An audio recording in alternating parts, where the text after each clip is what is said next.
وشر الأمور محدثاتها وكل محدثات بدعة وكل بدعة ضلالة وكل ضلالة في النار. وقد قال الله تعالى في كلامه المجيد والفرقان الحميد: أعوذ بالله من الشيطان الرجيم. يا أيها الناس اتقوا ربكم الذي خلقكم من نفس واحدة وخلق منها زوجها وبث منهما رجالا كثيرا ونساء واتقوا الله الذي تساءلون به والأرحام إن الله كان عليكم رقيبا. يا أيها الذين آمنوا اتقوا الله حق تقاته ولا تموتن إلا وأنتم مسلمون. وقال الله تعالى في كلامه المجيد والفرقان الحميد: أعوذ بالله من الشيطان الرجيم. بسم الله الرحمن الرحيم. شهر رمضان الذي أنزل فيه القرآن هدى للناس وبينات من الهدى والفرقان. সূরা বাকারা সূরা নম্বর 2 আয়াত নম্বর 185। عن عثمان رضي الله تعالى عنه قال قال رسول الله صلى الله عليه وسلم: خيركم من تعلم القرآن وعلمه. رواه البخاري. عن أبي هريرة رضي الله تعالى عنه قال قال رسول الله صلى الله عليه وسلم: من صام رمضان إيمانا واحتسابا غفر له ما تقدم من ذنبه ومن قام رمضان إيمانا واحتسابا غفر له ما تقدم من ذنبه ومن قام ليلة قدر إيمانا واحتسابا غفر له ما تقدم من ذنبه. রাহুল বুখারী। সম্মানিত উপস্থিতি, সমস্ত প্রশংসা মহান আল্লাহ তাআলার জন্য, যিনি আজকে আমাদেরকে এই রমজানের দ্বিতীয় জুমার দিনে দুনিয়াবি বিভিন্ন ব্যস্ততাকে দূর করে দিয়ে সুস্থতার সহিত মসজিদে আসার, কিছু সালাত আদায় করার এবং কিছু কোরআন এবং হাদিসের আলোচনা শোনার ও বলার জন্য তৌফিক দান করেছেন। আমরা সকলে তিনার প্রতি আন্তরিকভাবে শুকরিয়া আদায় করি, বলি আলহামদুলিল্লাহ। শান্তি বর্ষিত হোক তিনার প্রতি, যিনি সাইয়্যিদুল মুরসালিন, খাতামুন নবী, মানবতার দূত, যার আনুগত্য ছাড়া জান্নাত পাওয়া যায় না, যার শাফাআত ছাড়া জান্নাতের আশা করা যায় না। তিনার প্রতি আমরা সকলেই আন্তরিকভাবে দরুদ পাঠ করে বলি সাল্লাল্লাহু আলাইহি ওয়াসাল্লাম। আমরা আল্লাহ সুবহানাহু ওয়া তাআলার কাছে শুকরিয়া আদায় করি এই জন্য যে এই রমজানের বিগত 10টি রমজান পার হয়ে 11 রমজানে আমরা উপস্থিত হতে পেরেছি। যিনি আমাদেরকে 11 রমজানে আজকেও তিনার শুকরিয়া আদায়ের জন্য, তিনার সন্তুষ্টির জন্য সিয়াম পালন করার জন্য তৌফিক দান করেছেন। আজকের এই দিনে এমন কোনো মানুষ যারা রয়েছে তাদেরকে কবরে নামানো হচ্ছে। এই পৃথিবীর জমিনে এমন কিছু মানুষ রয়েছে তাদেরকে এই সময়ের মধ্যে কবরে শাস্তি দেওয়া হচ্ছে। আবার এই সময়ের মধ্যে পৃথিবীর জমিনে এমন কিছু মানুষ রয়েছে যারা হাসপাতালে বিভিন্ন জায়গায় অসুস্থতায় তারা বিছানায় ভুগছে, কিন্তু আল্লাহ তাআলা এরকম বিপদগামী থেকে আমাদেরকে রক্ষা করে সুস্থতার সহিত এখনও আমাদেরকে আল্লাহ তাআলার ইবাদত বন্দেগী করার জন্য আমাদেরকে সুযোগ করে দিয়েছেন। তাই আমরা তিনার প্রতি আবারও শুকরিয়া আদায় করি, বলে আলহামদুলিল্লাহ। বলছিলাম আজকের এই রমজানের জুমার দিনে খুতবার আলোচনার বিষয় রমাদান মাসের গুরুত্ব। আমরা গত জুমা আলোচনা করেছিলাম রমাদানের সিয়াম। আজকে আলোচনার বিষয় থাকবে রমাদান মাসের গুরুত্ব। রমাদান মাসের গুরুত্ব সম্পর্কে গুরুত্বপূর্ণ তথ্যবল সংক্ষিপ্তভাবে বিবরণের চেষ্টা করব ইনশাআল্লাহুল আজিজ। আমরা আগ থেকে অবগত হতে পেরেছি যে আল্লাহ সুবহানাহু ওয়া তাআলা আমাদেরকে 12টি মাস দিয়েছেন। তার মধ্যে একটি মাসের নাম হচ্ছে রমাদান মাস। আমরা এটাও জানি যে এই রমাদান মাসটি আল্লাহ সুবহানাহু ওয়া তাআলা 12টি মাসের চেয়েও একটি গুরুত্বপূর্ণ মাস হিসেবে আমাদেরকে নিয়ামত হিসেবে দিয়েছেন। আমরা এই কথা শুনেছি যে গত জুমায় রমাদান শব্দটি এসেছে রমজ শব্দ থেকে, যার অর্থ হচ্ছে জ্বালিয়ে দেওয়া, পুড়িয়ে দেওয়া। তাহলে এ থেকে আমরা বুঝতে পারি এই রমাদান মাসে এখানে আল্লাহ তাআলার বান্দা এখানে ইবাদত করবেন, আল্লাহর কাছে কান্নাকাটি করবেন, এর বিনিময়ে আল্লাহ তাআলা তার পিছনের গুনাহগুলোকে জ্বালিয়ে দিবেন, পুড়িয়ে দিবেন। তাই এটা রমাদান মাস, বলেন সুবহানাল্লাহ। বলছিলাম রমাদান মাসের গুরুত্ব। এই রমাদান মাসের গুরুত্ব বলতে গিয়ে মহান আল্লাহ তাআলা ঘোষণা দিচ্ছেন সূরা বাকারা সূরা নম্বর 2 আয়াত নম্বর 185। আল্লাহ তাআলা বলেন শাহরু রমাজান, এইটাই তো রমাজান মাস। আয়াতের অংশ প্রথম আপনাকে আমি বলছিলাম, আল্লাহ তাআলা বলছেন শাহরু রমাজান, এটাই তো রমাজান মাস। এটা থেকে প্রমাণিত হয় আল্লাহ তাআলা এমন কিছু বলতে চাচ্ছেন যে রমাদান মাসকে নির্দিষ্ট করে আল্লাহ তাআলা বলছেন। আল্লাহ তাআলা পবিত্র কোরআন মাজিদে 114টি সূরা দিয়েছেন, তার মধ্যে 6236টি আয়াত। এই 6236টি আয়াতের মধ্যে আল্লাহ তাআলা এমন কোনো জায়গায় অন্যান্য মাসের কথা আল্লাহ তাআলা এভাবে ইন্ডিকেট করে বলেননি যা এই রমাদানের কথা বলেছেন, বলেন সুবহানাল্লাহ। আমি একটু উদাহরণ দিতে চাচ্ছিলাম। ধরুন আপনার 4টি সন্তান রয়েছে বাড়িতে। একটি সন্তান নদীতে কাজ করে, আরেকটি সন্তান ক্ষেত খামারে কাজ করে, আরেকটি সন্তান ভ্যান চালক, আর আরেকটি সন্তান হচ্ছে চিফ জুডিশিয়াল ম্যাজিস্ট্রেট। কয়টি হলো? 4টি। এখন 20 বছর পর আপনার বন্ধুকে আপনি দাওয়াত দিয়েছেন। এই 20 বছরে আপনার বন্ধুর সাথে কোনো সাক্ষাৎ হয়নি। ওই যখন আপনি ম্যাট্রিক পরীক্ষা দিয়েছিলেন তখন আপনার বন্ধু হয়েছিল ক্লাসমেট, তখনকার পর থেকে আর সাক্ষাৎ হয়নি। 20 বছর পরে বন্ধুর সাক্ষাৎ হয়েছে, আপনি আপনার বাড়িতে দাওয়াত দিয়েছেন, আপনার বন্ধু আপনার বাড়িতে এসেছে, দাওয়াত খাওয়াইলেন। খাওয়ানোর পরে আপনার ছেলে কিন্তু 4টির মধ্যে একটি ক্ষেত খামারে কাজ করে, একটি ভ্যান চালক, আর একটি হচ্ছে নদীতে পাথর তুলে বা বালু তুলে, আর আরেকটা হচ্ছে চিফ জুডিশিয়াল ম্যাজিস্ট্রেট। আপনি কিন্তু আপনার বন্ধুকে এটা কখনো পরিচয় করে দিবেন না যে এটা আমার ছেলে, যেই ছেলেটা নদীতে পাথর তুলে। আপনি কিন্তু কখনো বলবেন না যে এটা আমার ছেলে, যেই ছেলেটা ভ্যান চালায়। আপনি তো কখনো বলবেন না যে এটাই আমার ছেলে, যেই ছেলেটা ক্ষেত খামারে কাজ করে। বরং আপনি 4টি ছেলের মধ্যে 3টাকে অপেক্ষা করে আপনি বলবেন, ওই চিফ জুডিশিয়াল ম্যাজিস্ট্রেটকে দেখে বলবেন এটাই আমার ছেলে, যেই ছেলেটা হচ্ছে ম্যাজিস্ট্রেট। কি তাই না? আপনি 3টা ছেলেকে সহজে পরিচয় করে দিবেন না, বরং যেই ছেলেটা আপনার ম্যাজিস্ট্রেট রয়েছে, যে সুনামধন্য রয়েছে, আপনি তাকে পরিচয় করে দিবেন যে এটাই হচ্ছে আমার সেই ছেলে, যেই ছেলেটা ম্যাজিস্ট্রেট হয়েছে, বলেন সুবহানাল্লাহ। ঠিক আল্লাহ সুবহানাহু ওয়া তাআলা 12টি মাস দিয়েছেন আমাদেরকে ঠিকই, কিন্তু আল্লাহ সুবহানাহু ওয়া তাআলা 11টি মাসকে আল্লাহ তাআলা এইভাবে ইন্ডিকেট করে আমাদেরকে বলছেন না। ওই 11টি মাসকে অপেক্ষা করে আল্লাহ তাআলা রমাদানকে বলছেন এটাই হচ্ছে রমাদান মাস। কোন মাস?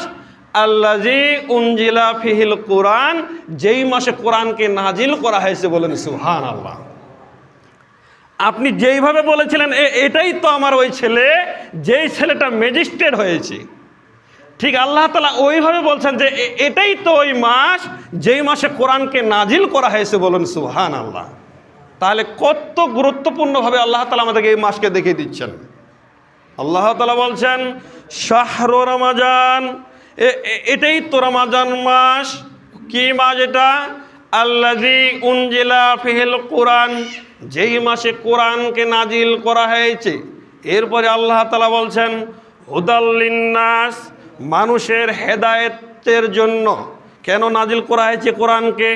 মানুষের হেদায়েতের জন্য, অন্য কোনো কারণে নাজিল করা যেমনটা নয়। মানুষ অন্ধকার জগতে ছিল, মানুষ জাহেলিয়াতে ছিল, মানুষ পাপে লিপ্ত ছিল, মানুষ জাহান্নামের পথের দিকে ধাবিত হচ্ছিল। ওই অন্ধকার থেকে, ওই খারাপ জায়গা থেকে, ওই জাহান্নাম থেকে মানুষ যেন হেদায়েত প্রাপ্ত হয়ে যেন জান্নাতমুখী হতে পারে, তাই আমি কোরআনকে নাজিল করেছি, বলেন সুবহানাল্লাহ। ওয়া বাইনাতিম মিনাল হুদা ওয়াল ফুরকান, এবং কথাটা শুনুন রাখবেন, এবং আল্লাহ তাআলা বলছেন ওয়া বাইনাতিম মিনাল হুদা ওয়াল ফুরকান, এবং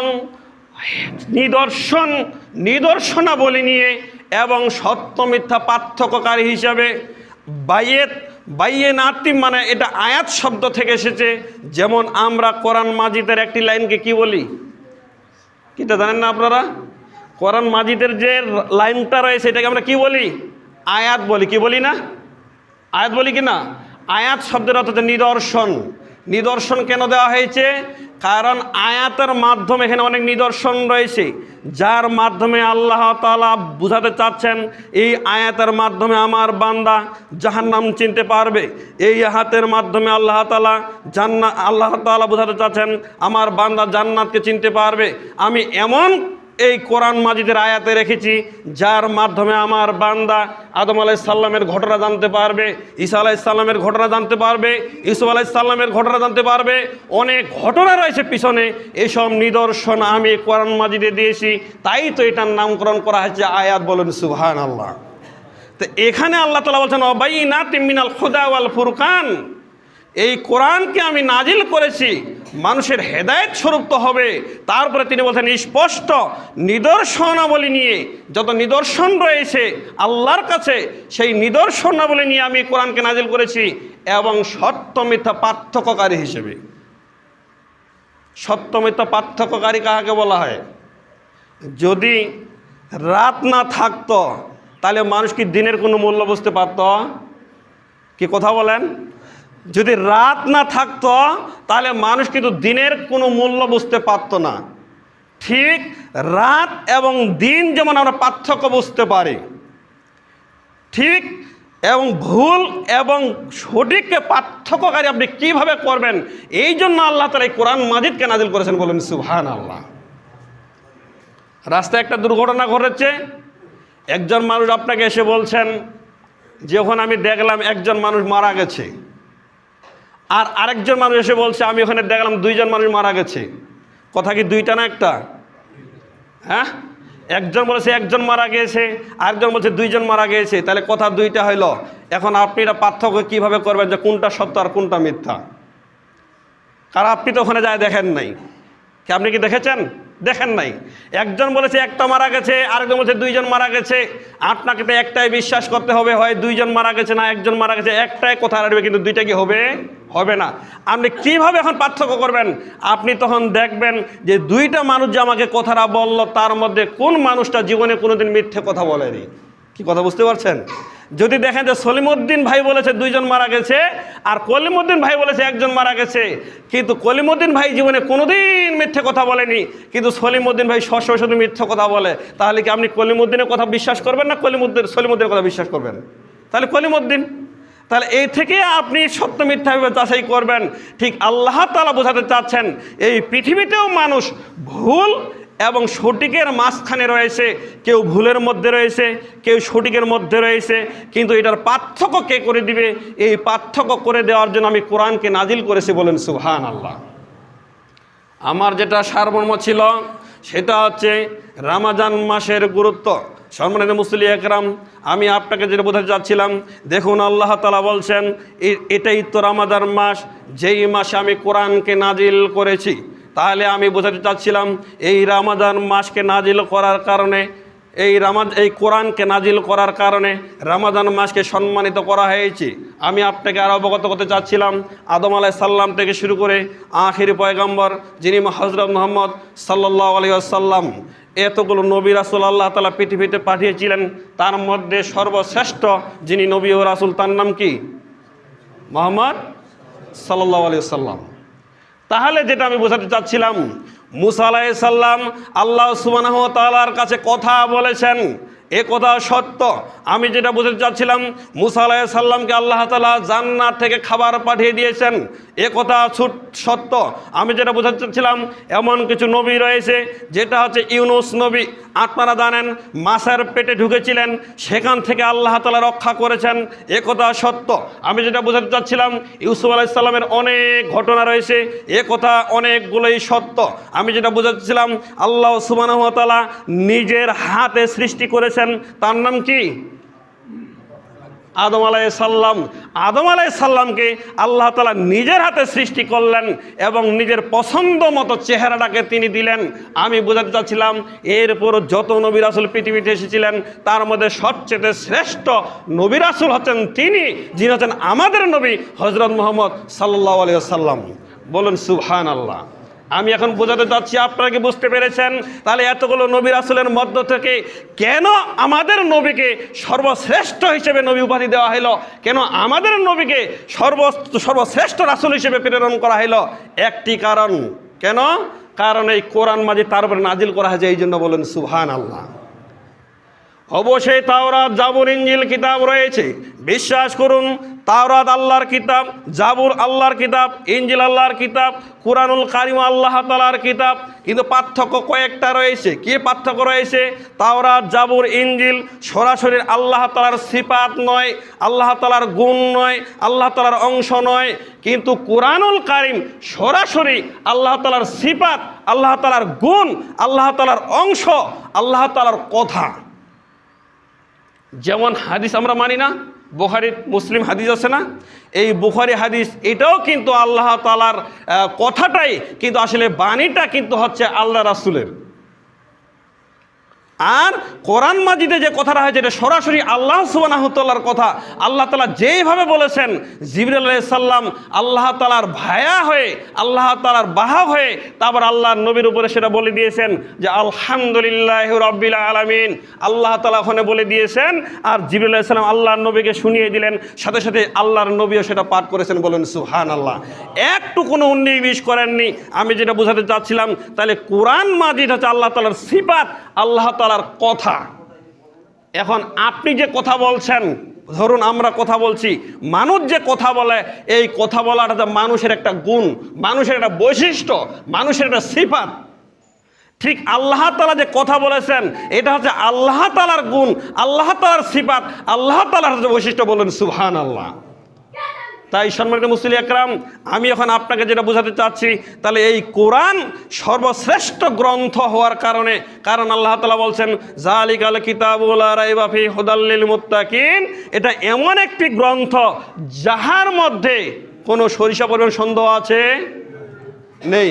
এই গ্রন্থ সর্বশ্রেষ্ঠ গ্রন্থ হওয়ার কারণে, এই গ্রন্থের কারণে মুহাম্মদ সাল্লাল্লাহু আলাইহি সাল্লাম শ্রেষ্ঠ নবী হিসেবে সম্মানিত হইল।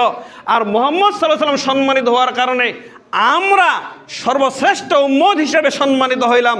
সম্মানিত মুসলিম একরাম, তাহলে আমি যেটা বোঝাতে চাচ্ছি, তাহলে এই কোরআন মাজিদ রমাদান মাসে নাজিল করা হয়েছে, তাহলে বলুন এই রমাদান মাস কত সম্মানিত? বলেন সুবহানাল্লাহ। এখন রমাদান মাস কি 10 দিনের? রমাদান মাস কয় দিনের? 30 দিন অথবা 29 দিন। এখন 29 দিন অথবা 30 দিন। এখন হুজুর কোন দিন যে নাজিল হয়েছে আল্লাহ তাআলা ভালো জানে, এটা বলতে পারেন আপনারা।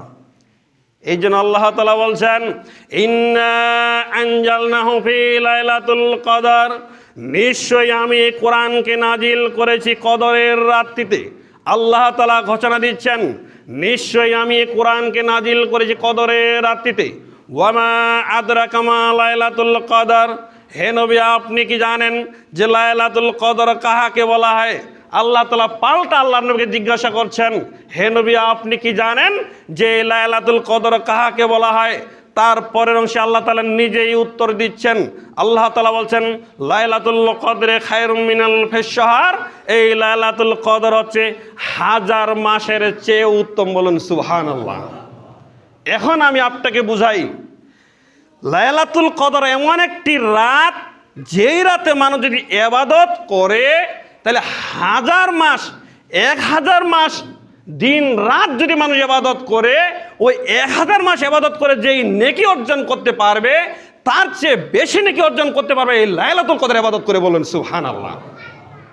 তাহলে কেন এই একটি রাতের লাইলাতুল কদর আল্লাহ তাআলা এত মর্যাদা দিলেন? কেন দিলেন? কারণটা কি? দিন তো বছরে রয়েছে 365টা, আমরা মোটামুটি জানি, কিন্তু তাআলা লাইলাতুল কদরকে কেন দিলেন? এই জন্য দিলেন কারণ আল্লাহ তাআলা প্রথমেই ঘোষণা দিচ্ছেন ইন্না আনজালনাহু ফি লাইলাতুল কদর, নিশ্চয়ই এই কোরআনকে নাজিল করা হয়েছে কদরের রাত্রিতে। বলেন সুবহানাল্লাহ। তাহলে এত সম্মানিত এই কদর রাতে এই জন্য করা হয়েছে কেন? কারণ এই রাতে কোরআনকে নাজিল করা হয়েছে এই জন্য। বলেন সুবহানাল্লাহ। তাহলে আমি এখন আপনাকে বলি, তাহলে এখানে আল্লাহ তাআলা বলছেন সূরা বাকারা আয়াত নম্বর 185-তে বলছেন আমি কোরআনকে নাজিল করেছি রমাদান মাসে। রমাদান মাস 29 হয়, 30 হয়, কিন্তু এখন কোন দিনটাতে নাজিল করেছি?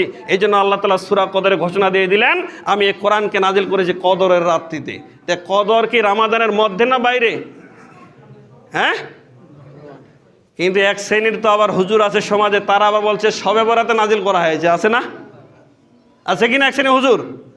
এরা তো জাহেল হুজুর, এরা তো চোখে দেখেন। আল্লাহ তাআলা স্পষ্ট ঘোষণা দিচ্ছেন যে আমি কোরআনকে নাজিল করছি রমাদান মাসে, আর ওখানে ঘোষণা দিচ্ছেন আমি কোরআনকে নাজিল করছি কদরের রাত্রিতে, আর তিনি বলছেন শবে বরাতে নাজিল করা হয়েছে। তাহলে কত ওই জাহেল মূর্খ হুজুর হতে পারে? শোনেন মুসলিম একরাম, বলছিলাম এখন কদরের রাত্রিতে কোরআনকে নাজিল করা হয়েছে, তাহলে কদরের রাত্রে কোরআনকে নাজিল করার কারণে এত সম্মানিত করা হয়েছে কদরের রাতকে, যে রাতে মানুষ ইবাদত করলে 1000-এর বেশি নেকি অর্জন করতে পারে। তাহলে বলুন সেই কোরআন আল্লাহ তাআলা আমাদেরকে দিলেন হেদায়েত স্বরূপ হিসেবে, যেন আমরা হেদায়েত প্রাপ্ত হই। তাহলে আপনি আদম সন্তান, আপনি একটা দিন চিন্তা করুন, আপনার উপরে যে কোরআনকে দেওয়া হয়েছে নাজিল করে যেন আপনি হেদায়েত প্রাপ্ত হতে পারেন। তাহলে পুরো রমাদান মাস চলে যাচ্ছে, আজকে 11 রমাদান। আপনি বলুন, আপনি মুসলিম হয়ে, আপনি আল্লাহ রাসূলের উম্মত হয়ে, শ্রেষ্ঠ উম্মত দাবি করে, যে শ্রেষ্ঠ উম্মত আপনি এই জন্য হতে পেরেছেন কোরআনের কারণে, যে শ্রেষ্ঠ নবীকে আপনি এই জন্য পেয়েছেন কোরআনের কারণে, যে শ্রেষ্ঠ জাতি হিসেবে আপনি ভূষিত হয়েছেন কোরআনের কারণে, যে লাইলাতুল কদর পেয়েছেন আপনি কোরআনের কারণে। তাহলে এই কোরআন আপনি কয়দিন খুলে দেখেছেন? আপনি খবর কোরআন আপনি কয়দিন পড়েছেন? আপনি কোরআন কয়দিন পড়েছেন? সম্মানিত মুসলিম একরাম, অথচ ওসমান রাদিয়াল্লাহু তাআলা আনহু বলেন রাসূল সাল্লাল্লাহু আলাইহি ওয়াসাল্লাম বলেছেন খায়রুকুম মান তাআল্লামাল কুরআন ওয়া আল্লামাহু, সর্বশ্রেষ্ঠ হচ্ছে ওই ব্যক্তি যে ব্যক্তি কোরআন নিজে শিখে এবং অপরকে শিক্ষা দেয়। বলেন সুবহানাল্লাহ। তাহলে আপনি নিজেকে মুসলিম দাবি করছেন, আপনি কি জবাব দিবেন যে পুরো রমাদান মাসটা যেটার কারণে সম্মানিত করা হলো, যেই রমাদান মাসটা লাইলাতুল কদর আমাদেরকে দেওয়া হয়েছে একমাত্র কোরআনের কারণে, তাহলে সেই কিতাব আমি যদি মোলাদ বেঁধে যদি রাখে দিই, আপনি একটা দিন যদি বাইর করে না দেখেন, তাহলে বলেন আপনি কি জবাব দিবেন? কাল তো বিচারে আসবে, কথা সত্য, এটা তো কারো সন্দেহ নেই। তাই তো রাসূল সাল্লাল্লাহু আলাইহি সাল্লাম বলছেন কিয়ামতের দিন বিচারের মাঠ, কোরআন কারো পক্ষে কথা বলবে, কোরআন কারো বিপক্ষে কথা বলবে।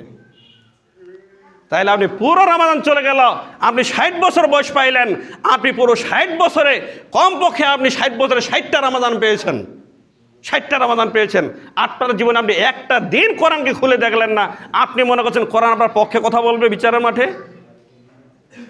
কারণ কোরআন তো সেদিন কথা বলবে। রাসূল সাল্লাল্লাহু আলাইহি সাল্লাম বলছেন যার পক্ষে কথা বলবে বিচারের মাঠে, এই কোরআন সেদিন আল্লাহকে বলবে আল্লাহ এই ব্যক্তি আমাকে তেলাওয়াত করেছিল, তার ঘুমকে নষ্ট করেছে, তার ঘুমকে নষ্ট করে আমাকে সময় দিয়েছে, অতএব আমি সুপারিশ করছি এই ব্যক্তিকে জান্নাতে দেওয়া হোক। বলেন সুবহানাল্লাহ। এটা হচ্ছে পক্ষে কথা বলা। আর বিপক্ষে যে কথা বলে সে কি বলবে? যে হে আমার প্রতিপালক, আপনি আমাকে দিয়েছিলেন তার হেদায়েতের জন্য, পুরো 60টি বছর অতিবাহিত করেছে, 50টি বছর অতিবাহিত করেছে, কিন্তু কাপড় বেঁধে মোলাট বেঁধে তারপর সানসেটে পরে রেখে দিয়েছে, কিনা আমাকে কোনোদিন বের করে দেখেনি। এটা কি পক্ষে হলো বিপক্ষ হইল? তাহলে বলো, আপনি এখন বলছেন হুজুর আমি তো পড়তে জানি না। আমি তো কতবারও এর আগে কয়েকদিন আগে বলেছি আপনি পড়তে জানেন না। কে বলেছে? আপনি সূরা ফাতিহাও তো জানেন, সূরা ফাতিহাও তো জানেন না, তো কিতাবটা খুলে আপনি সূরা ফাতিহা শুধু বারবার পড়েন। আপনি দেখেন যেখানে আলিফ আছে লাম আছে তারপর আলহামদুলিল্লাহ বলেন, এইভাবে পড়েন। আপনি চেষ্টা করেন, আপনি চেষ্টা তো করেননি, কারণ বারবার বলা হয়েছে রাসূল সাল্লাল্লাহু আলাইহি সাল্লাম বলেন যারা আটকে যায় আবার পড়ে, আটকে যায় আবার পড়ে, এই ব্যক্তি যদি চেষ্টা করে পড়ে আল্লাহ তাআলা তার আমলনামায় ডবল নেকি প্রদান করেন। বলেন সুবহানাল্লাহ। কত সুযোগ করে দিয়েছেন আল্লাহ তাআলা।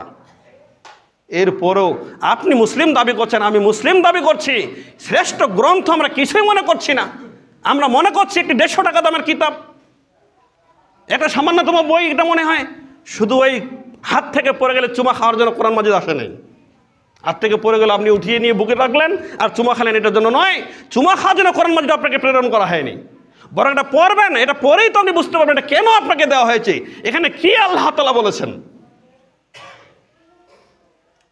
সম্মানিত মুসল্লি আকরাম, আল্লাহর কথাগুলো যদি আপনি শুনতে চান তাহলে অবশ্যই আপনাকে কোরআন মাজিদ খুলে দেখতে হবে আল্লাহ তাআলা কি বলেছেন সেখানে। যারা আপনারা পড়তে এখন পর্যন্ত কিছুই জানেন না, অন্তত সন্তানকে নিয়ে আপনারা চেষ্টা করুন। অত্র এলাকার মধ্যে একটা সুন্দর দ্বীনি শিক্ষা প্রতিষ্ঠান গড়ার জন্য চেষ্টা করুন, একটি মাদ্রাসা প্রতিষ্ঠিত করার জন্য চেষ্টা করুন। সকলকে ঐক্যমত হয়ে অন্তত আপনি নিজে পিতা হয়ে যেটা করতে পারেননি, আপনার সন্তানের মাধ্যমে যদি আপনি সেটা পড়াতে পারেন, তাহলে সেই সন্তান আপনাদের কাল বিচারে কাফারা হবে ইনশাআল্লাহ। আপনি নিজে পড়তে পারেন না, আর যদি এখনো সময় আপনি চেষ্টা করে দেখুন, চেষ্টা করলেই মানুষ পারবে, এ কথাই ঠিক। কারণ মানুষে পারে, গরু ছাগল কোনদিন পারে না। মানুষ তো পারবেই, চেষ্টা করলেই পারবে। আপনি চেষ্টা করছেন না কেন? আমরা এমন তো অবস্থা এমন হয়েছি যে মনে হচ্ছে আমরা জ্ঞানে পরিপূর্ণ হয়েছি। আপনি তো অনেক এখনও যারা গণ্ডহীন মূর্খ মানুষ কোনো কিছু নিজে সাক্ষ্যটা করতে পারে না, কিন্তু দলিলটা দেখে বলবে যে এটা আমার দলিল। আছে না এরকম? আছে কি না? ও কিন্তু পড়তেই জানে না, লিখতেও জানে না, কিন্তু দলিলটা দেখে বলবে যে এটা আমার দলিল। তাহলে এ তো তার জ্ঞান খুবই আছে নাকি? এ তো তার কোনো জ্ঞান কমতি নেই। তাহলে দলিল চিহ্নিত করার জন্য মূর্খ হলেও যদি পারে, কারণ সে চেষ্টা করেছে এই জন্য, তাহলে কোরআন মাজিদ কেন পারবে না? কারণ চেষ্টা করেনি এই জন্য। সম্মানিত মুসল্লি আকরাম, বলছিলাম কোরআনকে মূল্যায়ন করুন। যা হয়েছে হয়েছে, আর 19টা অথবা 18টা রমাজান রয়েছে। সম্মানিত মুসল্লি আকরাম, হয়তো আগামী রমাজান আমরা পাবো কিনা আল্লাহ তাআলা ভালো জানেন। এই অন্তত 18-19টা রমাজানের মধ্য থেকে আমি বলছিলাম অন্তত একটু হলেও বাড়িতে কোরআন মাজিদ বের করে পড়ার জন্য চেষ্টা করুন। আপনি তো কোরআনে কিছু বুঝতেই পারেন না, তাই তো যখন ইমাম সাহেব যখন তারাবি সালাত আদায় করায় তখন তো আমি ঘুমে আপনি মগ্ন। কারণ কি বলছে ওখানে আপনি তো কিছু জানেন না। ওর যে কি বললো আপনি তো বুঝতে পারছেন না, আপনি তো ঘুমে মগ্ন। আর এখনো সমাজে আরো এমন কিছু আমি দেখতে পাই, তারাবি সালাতকে মানে ওই ইমাম সাহেবকে জামাত বাসিয়ে আবার বলছে যে একটু তাড়াতাড়ি পড়েন, একটু তাড়াতাড়ি পড়েন। আপনি তাড়াতাড়ি যদি পড়বেন তো আপনাকে পড়তে এসেছে কে? আপনাকে পড়তে বলছে কি? কারণ এখানে তো আল্লাহ তাআলা নির্দেশ করেন আপনাকে তারাবি পড়তেই হয়। এমনটা তারাবি হচ্ছে একটা এক্সট্রা নফল ইবাদত। তারাবিকে মানুষ এমন করে নিয়েছে, মানুষ যখন অন্য জায়গায় যায় তাড়াহুড়া করে বলছে ফরজ সালাতটা পায় আর না পায়, কিন্তু তারাবিটা যেন পাওয়া যায়। কি সমাজ এরকম আছে না? মানে তারাবিটা জামাতে পড়ার জন্য আগ্রহ আসে, কিন্তু ফরজ সালাতটা আগ্রহ নয়। আর এমনও দেখা গেছে যদি ফরজ সালাতটা পেয়েছে জামাতে কোন রকমে মাসবুক 1 রাকাত বা 2 রাকাত, তখন তার আগে ফরজটা পড়ার পরে তারপর তারাবি তার সাথে পড়া শুরু করে দিয়েছে। এরকম আছে না? কিন্তু ফরজ সালাতের পরে 2 রাকাত সুন্নত মুআক্কাদা আছে কি না? তা তারাবি সালাতটা হচ্ছে সুন্নত, আর ফরজ সালাতের পরে 2 রাকাত সুন্নতে মুআক্কাদা। তাহলে কোনটা বড় হইল? সুন্নতে মুআক্কাদা বড় নয়? কিন্তু সুন্নতে মুআক্কাদা সে ছেড়ে দিল, এটা কোনো গুরুত্ব নেই, কিন্তু তারাবিকে সে বেশি গুরুত্ব নিয়েছে। অবশ্যই তারাবির গুরুত্ব রয়েছে, কিন্তু ফরজ সুন্নত মুআক্কাদাকে ঠিক রেখেই করতে হবে। আর বলছে যে হুজুর একটু তাড়াতাড়ি পড়ান, ছোট সূরা গেলে ধরতে পারেন না, একটু তাড়াতাড়ি পড়ান। তা তারাবি মানে কি তাড়াতাড়ি পড়া? তারাবি শব্দের অর্থ হচ্ছে আরাম গ্রহণ করা, প্রশান্তি লাভ করা। ওয়াল্লাহি আল্লাহর কসম করে বলছে, আয়েশা রাদিয়াল্লাহু তাআলা আনহা বলছেন, আল্লাহর নবীর যে 11 রাকাত সালাত আদায় করতেন, তারাবি বলেন, তাহাজ্জুদ বলেন, কিয়ামুল লাইল বলেন, এই সালাতের লম্বা দীর্ঘতা কত ছিল তোমরা আমাকে জিজ্ঞাসা করিও না, আমি বলতে পারবো না। বলেন সুবহানাল্লাহ। বিভিন্ন বর্ণনায় এসেছে যে তারা তাহাজ্জুদ সালাত বা তারাবি সালাত পড়তে পড়তে পায়ের গোছা ফুলে যেত। অন্য বর্ণনায় আবার বলা হয় যে পায়ের গোছা ফেটে যেত, পা ফেটে পড়ে যেত রক্ত। আর আপনি মনে করছেন আপনাকে আধা ঘন্টার মধ্যে হুজুর 11 রাকাত শেষ করে দিতে হবে, তাহলে এটা তারাবি নয় তো। তারাবি মানে ধীর স্থিরভাবে আপনাকে পড়তে হবে, এটার নামই হচ্ছে তারাবি। আর তিনি 11 রাকাত, আর একে 9 রাকাত, এটাও বিরত থাকার জন্য চেষ্টা করবেন। কারণ হাদিসে যেহেতু বলা হয়েছে আয়েশা রাদিয়াল্লাহু তাআলা আনহা যে 11 রাকাতের বেশি পড়তেন না, তাহলে 11 রাকাতে পড়া সবচেয়ে উত্তম হবে। এর বেশিও পড়াটা ঠিক হবে না, এর কমও পড়াটা অত ঠিক হবে না। যদি যে কম পড়াটা জায়েজ হতে পারে আমি মনে করি, কিন্তু 11 রাকাতে যদি স্পষ্ট হাদিসে বুখারীর হাদিস, অতএব 11 রাকাত পড়া সবচেয়ে উত্তম। সম্মানিত মুসল্লি আকরাম, অবশ্যই এখন কেউ জিজ্ঞাসা করছে হুজুর আমি তো তাহাজ্জুদ গুজার, তাহাজ্জুদ নামাজ পড়ি, তো এখন তারাবি সালাত থেকে আমি জামাতে আদায় করব, না এখানে তারাবি একসময় আদায় করব, তারপর বাড়িতে আবার তাহাজ্জুদ আদায় করব, এটাও প্রশ্ন থাকতে পারে। কিন্তু এটা আসলে ওই মানুষ কিন্তু বুঝতে পারেনি। তাহাজ্জুদ আলাদা নয়, তারাবিও আলাদা নয়, এবং কিয়ামুল লাইলও আলাদা নয়। তারাবি শব্দটা কোরআন হাদিসে আসেনি, মুহাদ্দিস এটা নামকরণ দিয়েছেন। কিন্তু হাদিসে এসেছে কিয়ামুল লাইল। কিয়াম মানে দাঁড়ানো, লাইল মানে রাত। কিয়ামুল লাইল সালাত মানে রাতের দাঁড়ানো সালাত। কার সামনে দাঁড়ায়? কার সামনে দাঁড়ায়? আল্লাহর সামনে দাঁড়ায়, দণ্ডায়মান হয়। আর তাহাজ্জুদ শব্দটা কোরআনুল কারিমে আল্লাহ তাআলা ঘোষণা দিয়েছেন। তাহলে তাহাজ্জুদ এবং কিয়ামুল লাইল একই সালাত, আর তারাবিও একই, কিন্তু তারাবিটা পরে এটার নামকরণ দেওয়া হয়েছে। তো এখন তাহলে আপনি তারাবি আলাদা পড়বেন আর তাহাজ্জুদ আলাদা পড়বেন না, তার সালাত কি দুইটা নাকি? সালাত তো একটাই। তাহলে কি করবেন? যদি আপনি মনে করেন যে ইমাম সাহেব যখন তারাবি সালাত আদায় করায় তখন 11 রাকাত সালাত আদায় করাইতে যদি সময় লাগে 1 ঘন্টা, কয় ঘন্টা? 1 ঘন্টা। আপনি যদি মনে করেন যে আমি এর চেয়ে আরও ভালো করে পড়তে চাই, কিন্তু জামাতে কিন্তু বেশি লম্বা করলে অনেক রুগী থাকতে পারে, এই জন্য বেশি লম্বা করাটা ঠিক নয়। তা আমি এর চেয়ে আরও বেশি ভালো করে পড়তে চাই, 1 ঘন্টা 5 মিনিট সময় লাগাবো, তখন আপনি জামাতে আদায় না করে আপনি বাড়িতে একাকী আদায় করেন। বলেন সুবহানাল্লাহ। তবে ইমাম সাহেব যদি 1 ঘন্টা সালাত আদায় করতে লাগে আর আপনি যদি 55 মিনিটে শেষ করে দেন, তাহলে মনে করেন যে আপনি মুনাফিকি করেছেন। কথা কি আর বুঝতে পারছেন?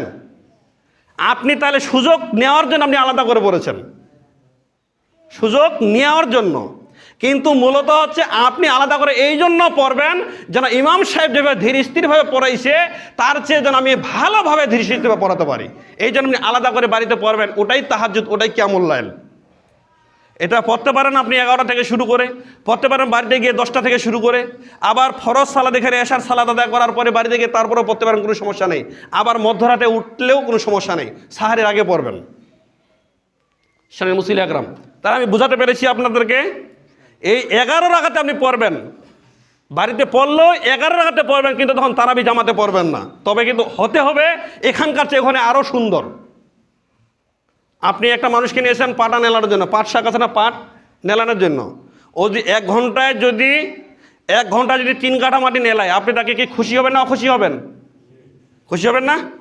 দুনিয়াতে যত কাজ রয়েছে, কারণ দুনিয়াবি যেগুলো কাজ অল্প সময়ের মধ্যে যদি বেশি কাজ করে দেখান তাহলে এটাতে সকলেই খুশি হবে।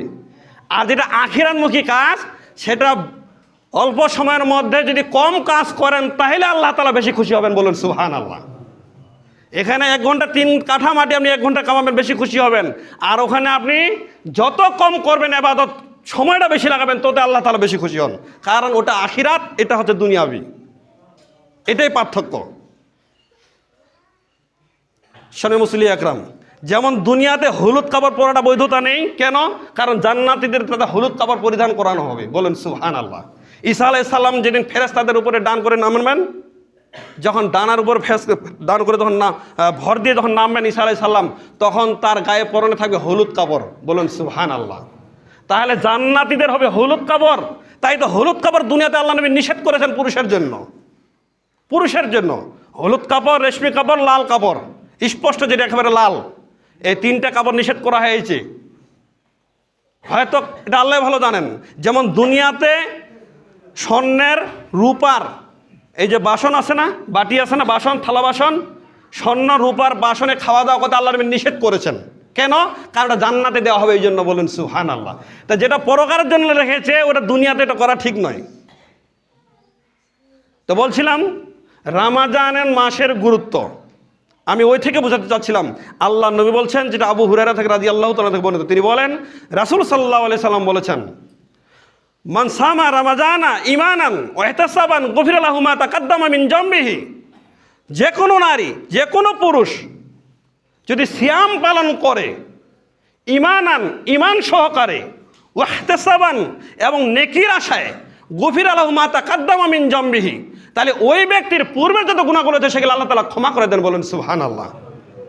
এখানে একটা পয়েন্ট দেখবেন, মান যে কোনো নারী, যে কোনো পুরুষ, সামা সিয়াম পালন করলো, মান সামা রমাজান, রমাজান মাসের, ঈমানান ঈমান সহকারে, ওয়াহতাসাবান নেকির আশায়, তাহলে সিয়াম যদি রমাজান মাসে কোনো ব্যক্তি করে, পালন করে, দুইটি ইয়া করে করতে হবে, মানে দুইটি রাখি কি, একটা হচ্ছে ঈমান সহকারে আর আরেকটা হচ্ছে নেকির আশায়।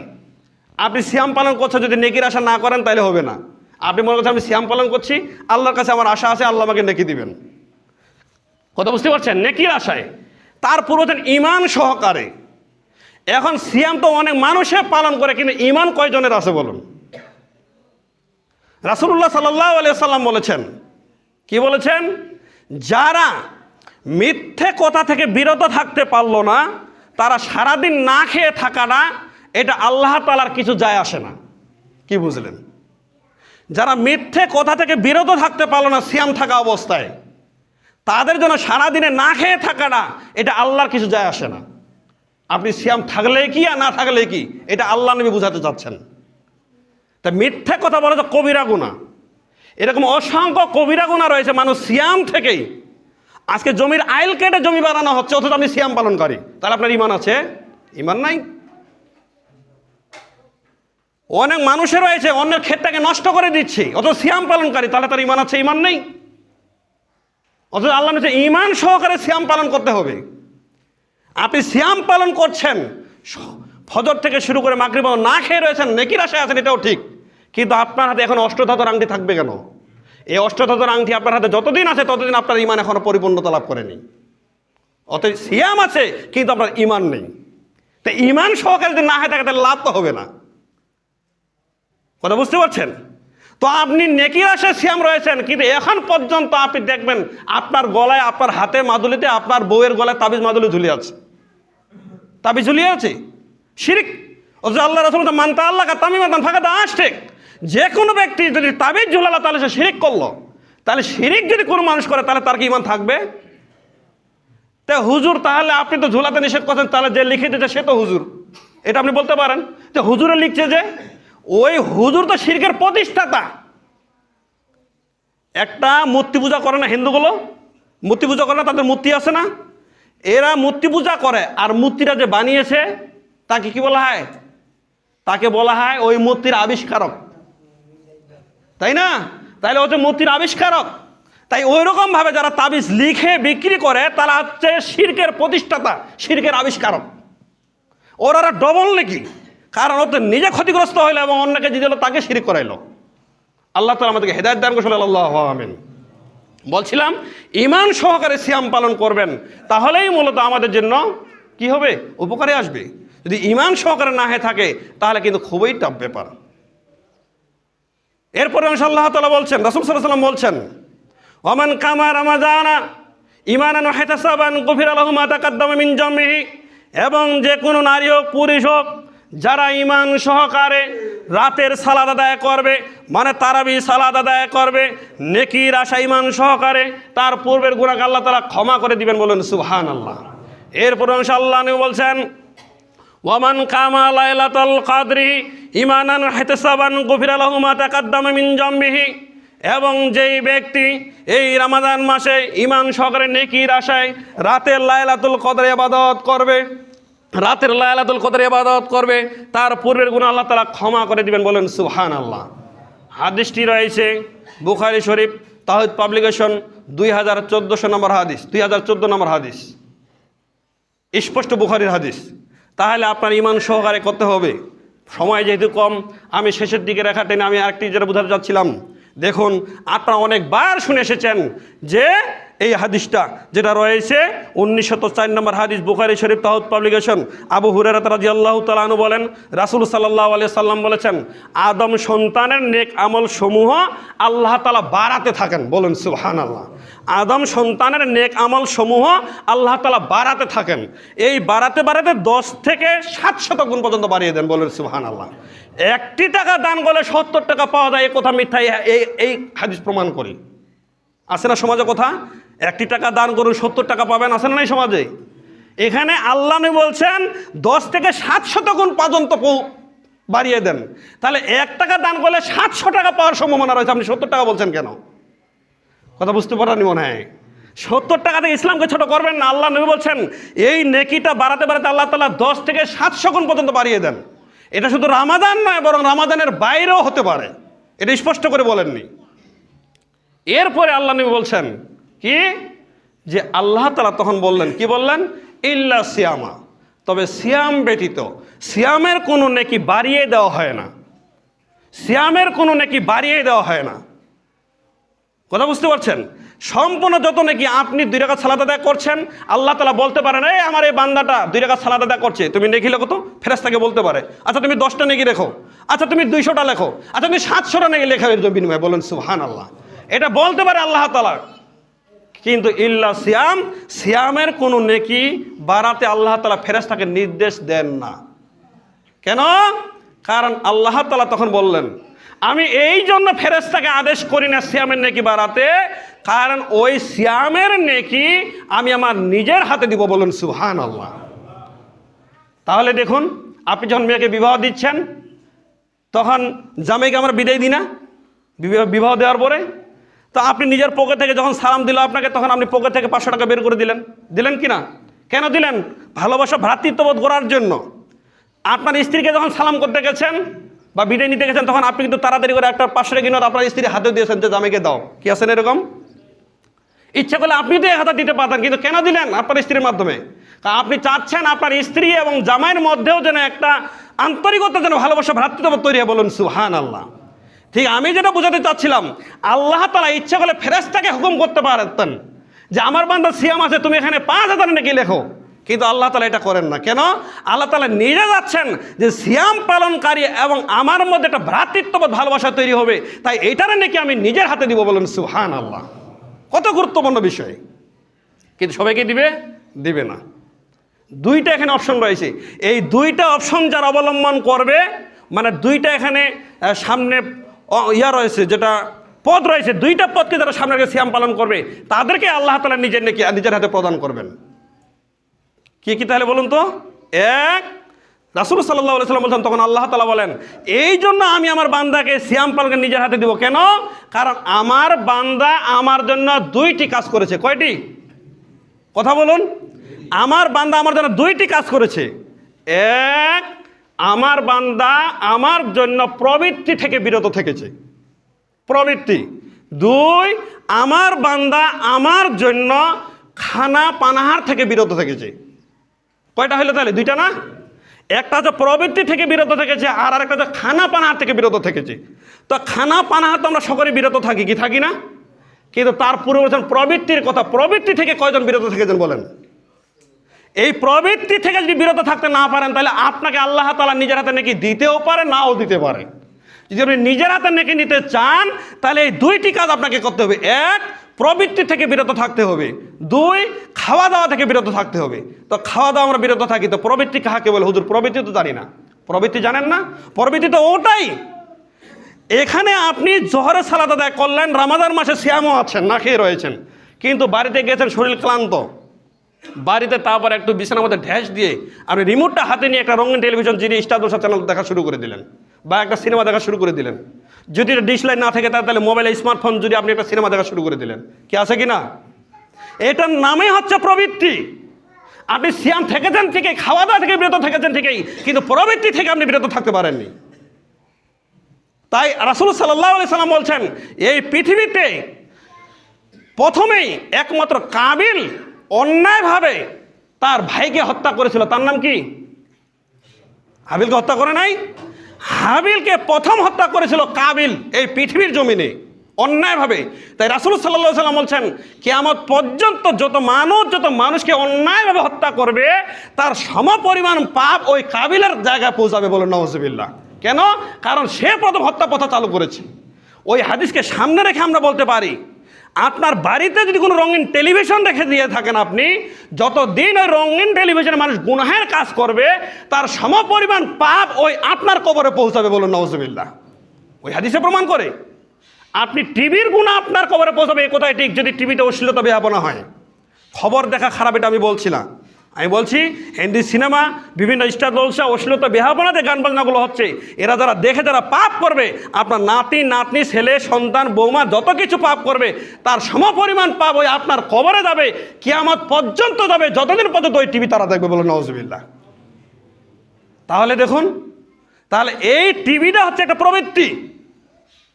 আজকে অনেক যারা যুবক ভাই আমাদের রয়েছে সিয়াম পালন করে, তারাবি সালাতও জামাতে আদায় করে, অনেক পরিষ্কারও দেখা যায়, কিন্তু তাদের স্মার্টফোন একটা প্রযুক্তিতে চলে এসেছে বর্তমান সমাজে, কিন্তু তারা দেখা গেছে রাতের বেলা তারা এখানে সিনেমা না দেখলে তাদের ঘুম আসে না, দিনের বেলা সিনেমা না দেখলে ঘুম আসে না, তারা খেলাতে পাবজি খেলা তাদের না করলে তাদের দিন চলে না। সিয়াম থাকা অবস্থায় বলতে আমরা সময় কাটাচ্ছি, অথচ তারা কি করে ওই লুডু খেলে মোবাইলে, কি আছে না, এটার নামে তো প্রবৃত্তি, এটার নামে হচ্ছে প্রবৃত্তি। তাহলে রোজা থেকে সিয়াম থেকেই যদি এই কাজটা করেন তাহলে আপনি প্রবৃত্তির অনুসরণ করলেন। যারা প্রবৃত্তির অনুসরণ করলো তাদেরকে আল্লাহ তাআলা নিজের হাতে নাকি দিতেও পারে, নাও দিতে পারে। বলুন না আউযুবিল্লাহ। খুবই টাফ ব্যাপার।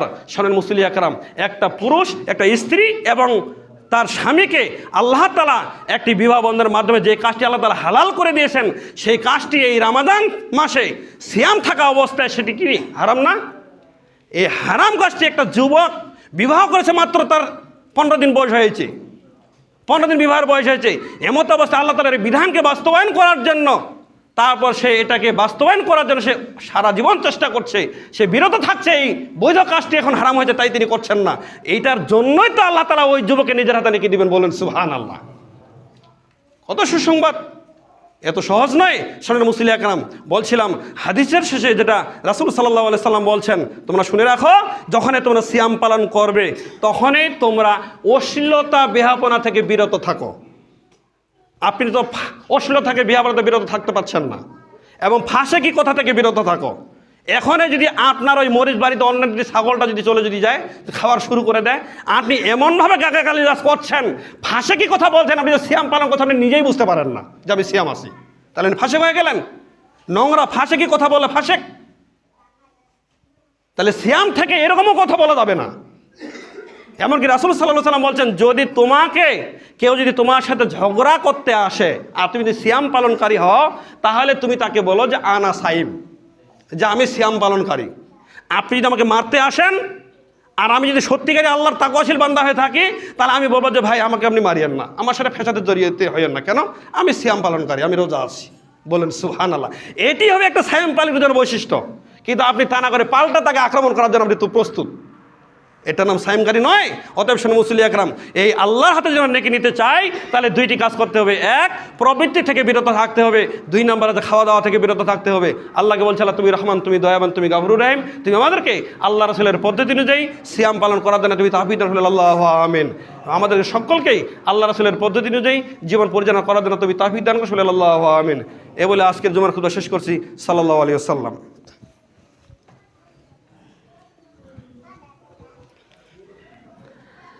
ইন্নাল হামদুলিল্লাহি নাহমাদুহু